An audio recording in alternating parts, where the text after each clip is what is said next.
To me, Calla is still a restaurant, and really so is a gastropub. You think of the word pub, you think of a bar. You put the word gastro, which to me is short for gastrointestinal, everything else, that just means food. So we're a food bar or gastropub. It's just a fancy word for we like to do a lot of small plates. We like to do a lot of food, and we're not going to be the same every day. So our drink program at Calla is really based off everything I've learned in the kitchen, and our thought was, we don't want to skimp on anything, if you will. Not that we would, but all our juices, for example, in house are ran through a juicer daily. So if you order a chupacabra, it's fresh pineapple juice, it's fresh cucumber juice, it's tequila and fresh lime juice, and our play on a margarita. But everything is absolutely fresh. We still have people that come in and they ask for things like a pina colada or this or that, and we don't have it. Why? Because if we don't have the best product to juice, then we're not going to make that drink.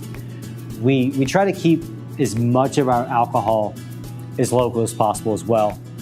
There's a lot of great distilleries out that are local, and when I say local, I mean southern. So it could be from Texas to Florida, to Georgia, to Tennessee, whatever the case may be.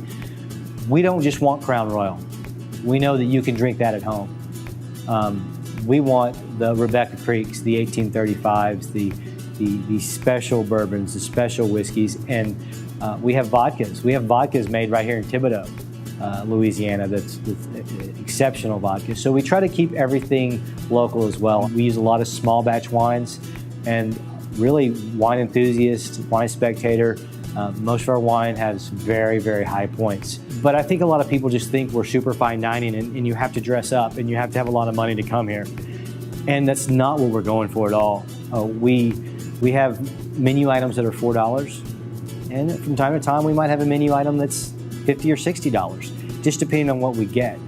And then also the dress code. A lot of times people call during the day and they're asking me about reservations or what's the dress code, well, there's no reservations. We're first come, first serve restaurant, and there's no dress code really. I've told people before, if you've been out on the boat all day long and you've been fishing and you want to come in for a beer at 4, by all means, don't let us stop you.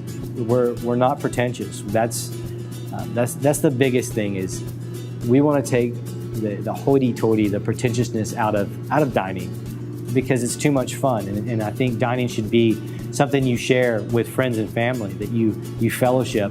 We created a space that we think is fun and different. We wanted to take the idea of certain restaurants in town. When you go to, you have a lot of people that love to go to the bar area because that seems to be where it's happening. We wanted to take that and say, hey, let's make the whole space that way. Let's make the whole space at the bar. Let's make the whole space where you can see everyone, like you're in one room. And then we added different elements. We wanted banquette seating against all the walls. We wanted Calla to be one big open room where everyone could fellowship together. The ideas, like things like this community table, are this is not meant to be a tent top for people that you know, or a family of 9 others. That wasn't the idea. The idea with the community table was you might actually sit next to somebody you don't know. That's fine. Meet somebody new. Share food, share drinks. We don't care. Just fellowship and get out and loosen up, really. Community table, the banquettes, seeing the kitchen through the windows, everything. We wanted a sense of home, sense of hospitality, and so we want a loud, fun atmosphere, and we want you to talk, meet new people, and enjoy, spend some time here. So our next step for Calla is really just to grow with Walnut Grove, to grow our base, and after that we have other ideas, but really too early to touch those waters.